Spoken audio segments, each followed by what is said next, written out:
మీరు కొత్తగా business start చేయాలనుకుంటున్నారా? మార్చ్ 16-17 హైటెక్స్ లో ఫ్రాన్సెస్ ఇండియా బిగ్గెస్ట్ ఫ్రో ఎక్స్పో. నమస్తే రమ్మగారు. నమస్తే జీ. రమ్మగారు, మనము బౌద్ధ జాతక కథలు చెప్పుకుంటూ ఉంటాం. ఒక స్టోరీ చెప్పుకుందామా? డిఫరెంట్ గా ఉండే కథ చెప్తాం. ఓకే. బ్రహ్మదత్తుడు కాశీ రాజ్యానికి రాజుగా ఉన్నప్పుడు మన ఈయన బోధిసత్వుడు ఆ రాజ్యానికి కోశాధికారిగా జన్మించాడట. ఎంతో సంపాదించాడు. 80,000 కోట్ల రూపాయల ఆస్తి ఉండేదట ఆయన దగ్గర. ఆయన ఈ ఆస్తి అంతా తీసుకోమని రాజుగారిని అడిగాడట. ఆయన అది కాదు, నువ్వు ఉంచుకో, దాన ధర్మాలు చేసుకుంటే ఎంత దానం ధర్మం చేసినా ఆయనకు 80,000 కోట్లు మళ్ళీ వచ్చేసేవి ఆయన వ్యాపారాల్లో. అయితే ఆయన ఊరూరా ధర్మసత్రాలు కట్టించాడట.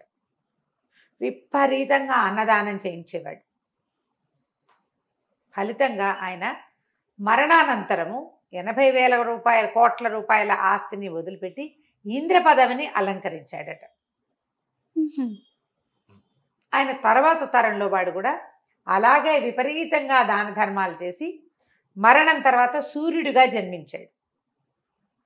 మూడో తరం వాడు మరణించిన తర్వాత చంద్రుడిగా జన్మించాడు. ఇంద్రుడు, సూర్యుడు, చంద్రుడు. తర్వాత ఇంద్రుడి రథసారథైన మాతలిగా జన్మించాడు. తర్వాత తరం వాడు నాలుగో వాడు. ఇలాగే ఇన్ని వేల కోట్ల రూపాయలని దానం చేసి అన్నదానానికి ఎక్కడా అంతు లేకుండా చేసినటువంటి ఐదో తరం వాడు మాతలి కుమారుడైన పంచశిఖుడుగా జన్మించాడు దైవలోకంలో. వాళ్ళ తర్వాత ఆరో తరంలో కోశీయుడు అనే ఒకడు జన్మించాడు. వీడు పరమలోభి. మచ్చరి కోశీయుడు అని పిలిచేవాడు. మచ్చరి అంటే పిసినారివాడు. ఎంత పొదపరో నారబట్టలు కట్టుకునేవాడు, పాత గుడ్డలు, సద్దన్నము పులి మజ్జిగ పోసుకునేవాడు, పులి మజ్జిగ తాగేవాడు, సద్దన్నం తినేవాడు. కోశాధికారిగా ఉండి భార్యా పిల్లల్ని అనుభవించనిచ్చేవాడు కాదు. తర్వాత దేశంలో తను వాళ్ళ తల్లిదండ్రులు తాత తండ్రులు తెరిచినటువంటి అన్ని ధర్మశాలలు మూసేసాడు. డబ్బు దండగా 80,000 కోట్లని 1,600 కోట్లు చేశాడు. 1,600 అనకూడదు, ఇంకా దాన్ని డబల్ చేశాడు. 80,000ని 1,80,00,000 కోట్లు, అంత డబ్బు చేసేసాడు. కానీ తినేవాడు కాదు, తాగేవాడు కాదు, పెళ్ళాన్ని మంచిగుడ్డ కట్టుకొని ఇచ్చేవాడు, ఏమీ చేసేవాడు కాదు. పిసినారి, పరమ పిసినారి మచ్చరి కోశీయుడు. ఇలా ఉండేవాడు. దుర్మార్గుడు. పిసినారితనంతో దుర్మార్గం ఆటోమేటిక్గా వచ్చేస్తుంది. అంతేగా. మొత్తం బోధనశాలలన్నీ మూసేస్తే ఊళ్ళో వాళ్ళంతా హాహాకారాలు చేసిన అతను ఒప్పుకోవాలి. ధర్మానికి ఇచ్చాం, మా తాత ఇచ్చాడు, ఆయనకి ఎక్కువ, నాకు ఎక్కువ కాదు, నేను ఇవ్వను. బాగుంది. అయితే ఏమైంది, ఒకనాడు ఉపకోశాధిపతి గారింటికి వెళ్ళాడు ఆయన ఆఫీస్కి వెళ్తూ. ఆ రోజున ఉపకోశాధి గారింట్లో ఏదో పిల్లవాడి పుట్టినరోజు, ఆఖరి పిల్లవాడి పుట్టినరోజు. వాళ్ళు ఘుమఘుమలాడే మన చక్కెర పొంగల్ చేసుకుని తింటున్నారు. వరుసగా ఆకులు పరిచున్నాయి. రండి రండి భోజనం చేయండి అన్నారు. ఇవాళ వీడింటో తింటే రేపు మన ఇంటో పెట్టద్దు ఊరి, అందుకని వద్దు వద్దు నేను భోజనం చేసి వచ్చాను అన్నాడు. సద్దన్న తిని పుల్ల మజ్జిగ తాగొచ్చాడు. కానీ అరిటాకుల్లో వేడి వేడి చక్కెర పొంగలు పెడితే వచ్చినటువంటి ఆ ఘుమఘుమ అతనికి పిచ్చెక్కిచ్చేసింది. ఇంటికి వెళ్ళిపోయాడు. సాయంత్రం బెంగ పుట్టేసింది దాని మీద. మనోవ్యాధితో మంచాన పడ్డాడు. చేసుకోలే, ఇంట్లో చేయించలా, డబ్బు ఖర్చు అయిపోదా. ఇలా రోజులు గడిస్తే భార్యకు అర్థం కాల, ఏం చూసి ఇతను మనోవ్యాధిని పడ్డాడు. మామూలుగా మనోవ్యాధులు అంటే ఏదో కోరిక తీరకపోతే, దీనికి స్త్రీల మీద కోరిక కలిగే వయసు కాదు, ఆసక్తి ఉన్నవాడు కాదు. డబ్బా ఏమీ అవ్వదు, ఆయన వద్దంటాడు, ఏమీ ఖర్చు పెట్టరు. పిల్లలు కూడా అలాగే మాస్టర్ గుడ్డలు కట్టుకుని ఈ చద్దన్నం తింటూ బతుకుతున్నారు. ఇల్లంతా దరిద్ర దేవత తాండ్రసి. డబ్బు ఉంది వాళ్ళ దగ్గర, కోటాను కోట్లు, కానీ ఏమీ ఉండదు, ఈగల మోత. బానిసలు పనివాళ్ళు ఉన్నారు, వాళ్ళందరికీ కూడా టకాయించి డబ్బిస్తాడు. అడిగింది అడిగింది అడిగింది. పనివాడు చెప్పాడు, మేము వాళ్ళ ఇంటికి వెళ్ళిన రోజు నుంచి దిగులుగా ఉన్నారు అని. వాళ్ళ ఇంట్లో ఏం జరిగిందయ్యా అని పీడిచ్చింది మొగుడిని. అప్పుడు చక్కెర పొంగల్ వ్యవహారం బయటకు వచ్చింది. ఏముంది, చక్కెర పొంగల్ చేయిస్తాగా, నేను చేస్తాగా, అంత ఖర్చు అయిపోదా అని తిట్టాడు. సరే పద పోని, ఆడ ఎక్కడికైనా వెళ్ళి వండుకుందాం నీకు ఒక్కడికే చేస్తాను. ఇంట్లో వాసన వస్తే పిల్లలు లబలబలాడతారు, వద్దు, ఎక్కడికైనా వెళ్దాం. అట్టా కాదు, ఓ పని చేయి, చక్కెర పొంగలికి కావాల్సిన బియ్యం, పాలు, తేనె, నెయ్యి ఇవ్వు నాకు. అడవికి వెళ్ళి నేను ఒక్కడే వండు తింటా. పెళ్ళానికి కూడా పెట్టాడు పాపిష్టివాడు. సరే ఈవిడేం చేస్తుంది, ఓ గిన్నె, పొయ్యి వెలిగించడానికి సామాగ్రి, మొత్తం అన్ని పాలు, ఇచ్చారు. తేనె, నెయ్యి అన్నీ ఇచ్చి ఒక బానిస వాడి చేతికి ఇచ్చి మొగుడుతోటి పంపించింది. ఈయన ఏం చేశాడు, అడవిలోకి పోయి ఓ చోట బానిసవాడు పొయ్యి తయారు చేసి పెడితే, పొయ్యి అంటే ఏముంది, 3 రాళ్ళు పెట్టి వెలిగించాలిగా. అరే నువ్వు పోయి రోడ్డు మీద నుంచో, ఎవరు రాకుండా అని చెప్పి చేసుకుందాం అనుకున్నాడు. అయితే వీడి దౌర్భాగ్య స్థితి స్వర్గంలో ఉన్న దేవతలందరికీ తెలుసు. ఇంద్రుడు అన్నాడు, మన వంశంలో పుట్టినవాడు 6వ తరంలో వాడు దౌర్భాగ్యుడు పుట్టాడు. వాడు తన తెండు పితృదేవతలకు ఏం పోస్తాడు? రేపొద్దున వీడు చచ్చేట వీడు నీళ్ళు వదలాలి, మన ఎవరికి ఏమీ వదలటల్లా. ఇలాంటి జన్మెత్తాం.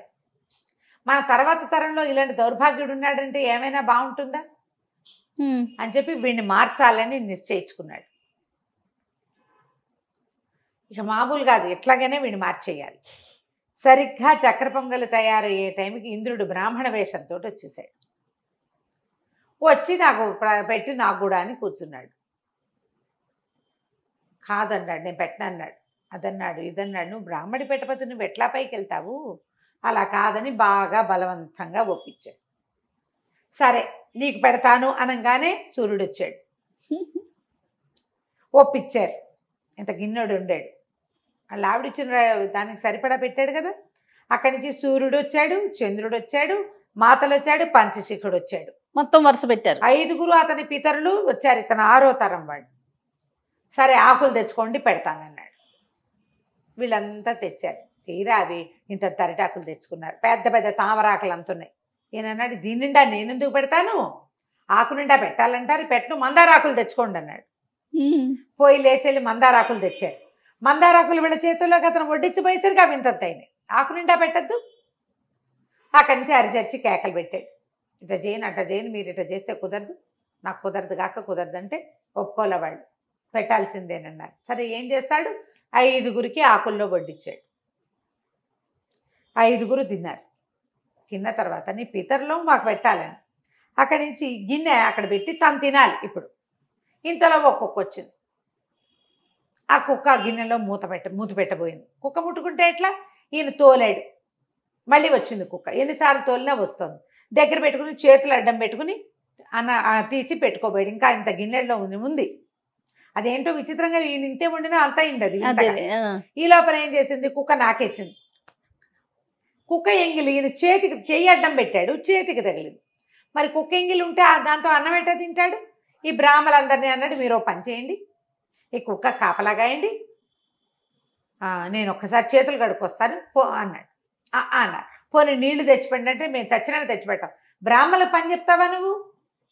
మాకేమైనా పెడితే నీకు పుణ్యం, నీ పితృదేవతలకు ఆ పుణ్యం వెళ్తుంది. రేపొద్దు నువ్వు చచ్చాక నీకు మంచి లోకం వస్తుంది, నిన్ను ఆశీర్వదిస్తాం, భగవంతుడి ఆశీర్వాదం ఉంటుంది, మాతో పని చేయించకూడదు నువ్వు. ఓకే, మేము చేయమన్నారు.